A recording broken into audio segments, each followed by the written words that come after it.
नमस्कार। आज की इस वीडियो के अंदर मैं आज आपको एक ऐसी सच्ची घटना आपको बताने वाला हूं सीतापुर की, जिसमें कि एक ही परिवार के 6 लोगों की हत्या उन्हीं के परिवार में से एक सदस्य ने कर दी थी और लास्ट में उसने आत्महत्या कर ली। ऐसा जो है वो न्यूज रिपोर्ट में पहले आया था, लेकिन बाद में जब पोस्टमार्टम की रिपोर्ट आई तो पता चला कि उन जो 6 लोग मरे हैं उनके अलावा जो उनकी हत्या की थी वो ऐसा नहीं था कि 5 लोगों को मार करके और अपने आप को सुसाइड कर लिया, वो मतलब 6 हो गए।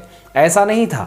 6 लोगों की हत्या करने के बाद में 7वां जो व्यक्ति था वो कौन था? ये जो परिवार था ये काफी सुखी संपन्न परिवार था। ऐसा नहीं था, 100 बीघा से ज्यादा इनके पास जमीन थी, बढ़िया एकदम फ्लैट करोड़ों के मकान की संपत्ति, साथ ही में इनके पास हर व्यक्ति के पास में अपनी जो 4 व्हीलर बढ़िया से बढ़िया गाड़ी थी। फिर सर ऐसा इसमें क्या हुआ कि इनके घर में ही जो है आपस में लड़ाई झगड़ा हो गया? किस बात को लेकर के? वो कहते हैं ना, जिसके पास पैसा होता है उसके पास में सुख होता है। ऐसी बात नहीं है। इस कहानी को जब आप सुनेंगे तो आपने भी पूरी सच्चाई उस टाइम पर आपको नहीं पता चली होगी, लेकिन आज इस पूरी डिटेल्ड कहानी को मैं आपके सामने रखने वाला हूं। जय हिंद। इस चैनल पर आप सभी का बहुत बहुत स्वागत है। यदि आपका आने वाले समय में 2-4 दिन 10 दिन के दरमियान यदि आपका बर्थडे है तो जरूर जो अपना जन्मदिन के लिए आप अपना नाम और आप किस जिले से है एंड आपकी तारीख क्या है बर्थडे की वो जरूर कमेंट कर दीजिएगा। कमेंट करने वाले आप सबसे पहले होंगे, तो सबसे पहले आप अपने बर्थडे के बारे में जरूर जो डिस्क्रिप्टिव कमेंट बॉक्स के अंदर जरूर लिखें। अब मैं अपनी स्टोरी को जो है स्टार्ट करता हूं।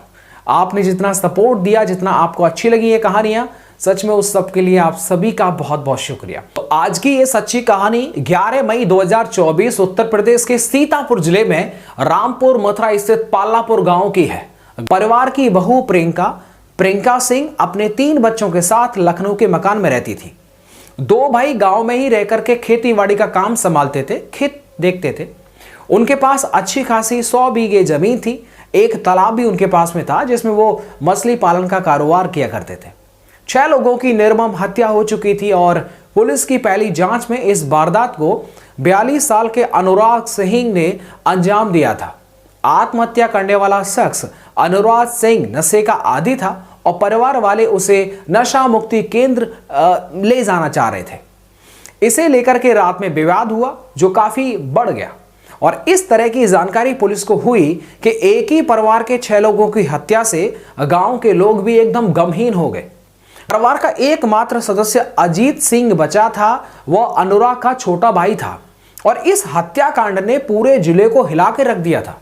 जिसने भी इस घटना के बारे में देखा और सुना उसे यकीन नहीं हो रहा था कि यार इस परिवार सुखी संपन्न परिवार में ऐसा हो सकता है। मृतका प्रियंका के भाई आदित्य ने चीख चीख करके पुलिस को बताया था कि भाई उसके जीजाजी यानी अनुराग हत्या जैसा काम नहीं कर सकते हैं, इन सब का कातिल कोई और है और उसने मामले की जांच की मांग की। आदित्य ने सीतापुर पुलिस को एक शिकायत लिखित में शिकायत दी और उसने आरोप लगाया कि अनुराग जो मेरे जीजाजी हैं उनका जो भाई है अजीत सिंह और नौकर इस अपराध में शामिल हो सकते हैं, जांच करिए।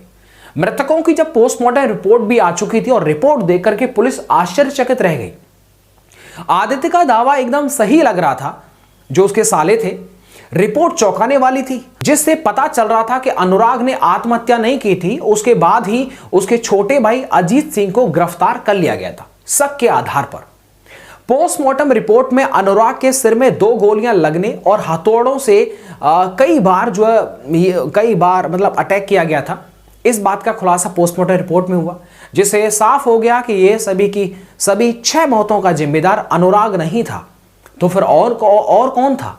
इस बाबत पुलिस ने अजीत और उसकी पत्नी विवाह, दूसरे नाते रिश्तेदार और गांव वालों से लंबी पूछताछ की। कॉल डिटेल्स, फोन की लोकेशन चेक करने के अलावा मौका वारदात पर मिले तमाम सबूतों का बारीकी से मुआयना किया और तब आखिर में संदेह अजीत की ओर चला गया।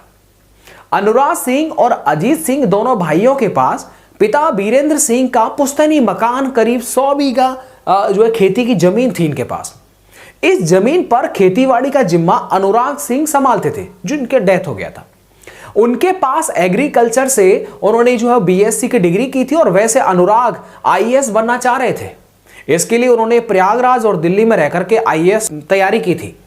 ये इतना पढ़े लिखे, सिविल की काफ़ी तैयारी की, 6 साल दिल्ली, 2 साल इलाहाबाद, सफलता नहीं मिली। तो कहीं ना कहीं जब खेती उतार चढ़ाव की होती, कभी लगाए तो पता लगा सब चला गया। जी जी। वही ना, इन लोगों में बनती नहीं थी, बड़ा झगड़ा करते रहते थे। पूछताछ में अजीत ने जो कहानी घड़ी वह पुलिस के गले नहीं उतरी और उसने बताया कि उसका भाई उसे भी मार देना चाहता था। उसने बड़ी मुश्किल से कमरे में बंद होकर के अपनी जान बचाई है। साहब, मैं दोषी नहीं हूं। आरोपी अजीत ने बताया कि घटना की वजह अनुराग की शराब पीने की लत थी। वो भैया हमारे बहुत दारू पीते थे और इस वजह से उसका प्रियंका यानी अपनी वाइफ के साथ में झगड़ा होता था। उसने बताया कि रात में जो है वो अनुराग भैया जो है शराब पी के आए थे, ठीक है, और अनुराग भैया और उनकी पत्नी के बीच में झगड़ा हो रहा था और उस वक्त जो है वो मुझे भी जो है कमरे में बड़े भाई अनुराग ने बंद कर दिया था और मेरे कमरे की बाहर से कुंडी लगा दी थी। तो पुलिस ने पूछा कि भाई जब तुम कमरे में बंद हो गए थे तो बाहर से कुंडी भी लगी हुई थी, तो भाई तुम बाहर कैसे निकले, मुझे ये बता दो। उसका जवाब नहीं था। पुलिस ने कहा कि जब तुम्हारा भाई परिवार को मार रहा था, गोली मार रहा था, तो तुमने जो है वो पुलिस को सूचना क्यों नहीं दी। इसका भी जवाब उसके पास में नहीं था। पोस्टमार्टम रिपोर्ट में किसी भारी चीज से मां और प्रियंका के चेहरे को जो है कुचला गया था। यही नहीं, उन्हें गोली भी मारी गई थी। मां के सिर के बीचों बीच में गोली मारी गई थी। उसके बाद चेहरे पर कई बार जो हथौड़े से जो है चोट की गई थी। प्रियंका का सिर और चेहरे पर भी हथौड़ा जो है मारा गया था। सीने के बाईं ओर सटा करके गोली मारी गई थी। हथौड़ा भी प्रियंका के लाश के पास में ही मिला था। जब जो पुलिस आई थी देखा था। बड़ी बेटी के पैर तोड़ दिए गए थे, फिर गर्दन पर सटा करके गोली मारी गई थी जो सिर को चीर करके बाहर निकल गई थी। छोटी बेटी और बेटे के सिर पर पहले हथौड़े से वार किए गए थे, फिर तीनों को दूसरी मंजिल से नीचे फेंक दिया गया था। बच्चे बहुत देर तक तड़पते रहे थे। पुलिस की शक्ति के पुलिस ने जब थोड़ा दबाव बनाया तो अजीत टूट गया और उसने जो बताया कि पिता वीरेंद्र सिंह का करीब साल भर पहले निधन हो जाने के बाद में उसके बड़े भाई अनुराग सिंह के बीच पैसे और जमीन को लेकर के कहासुनी हो रही थी, मतलब अक्सर रोजाना होती थी और इस बात को लेकर के कई बार तीखी बहस और लड़ाई झगड़े की नौबत भी आ गई थी।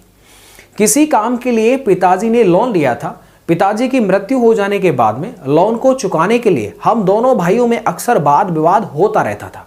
समझ रहे ना, पैसे का लेन देन, खेती का लेन देन। अनुराग सिंह ने इसी वो कुल मिला के उनका दारू, उनका नशा, और मम्मी तो हमारी मम्मी ताऊ जी सब कहते थे ये बहुत बड़ा खतरनाक है, ये कुछ कर देगा, तो वही समझ लीजिए हो गया। पापा हमारे बहुत दुखी थे। पापा कहते थे ये भी बहुत ही नालायक पैदा हो गया। पापा हमारे उसमें चले गए पिछले साल अटैक में। तरबूज की फसल की बिक्री के बाद में अपने हिस्से का लोन चुकाने का वादा किया था और इसी सिलसिले में 10 मई की शाम को पूरा परिवार इकट्ठा हुआ था। ऐन वक्त पर उसकी मां सावित्री सिंह और भाभी प्रियंका सिंह ने उसे बताया कि अनुराग सिंह फिलहाल लोन चुकाने में असमर्थ है, नहीं चुका पाएगा। इस बात पर अजीत सिंह गुस्से से भर गया। उसने शाम के समय घर में बनी खिचड़ी में नींद की 4-5 गोलियां भी डाल दी थी और सभी के सोने का वो इंतजार करने लगा था। अजीत का कहना था कि उसका मकसद अपने भाई और भाभी को खत्म करने का था, बच्चों को नहीं, क्योंकि उसकी नाराजगी भाई और भाभी से थी। मां और बच्चों को केवल नींद की गोली से वो सुलाना चाहता था, उनको नहीं मारना चाहता था।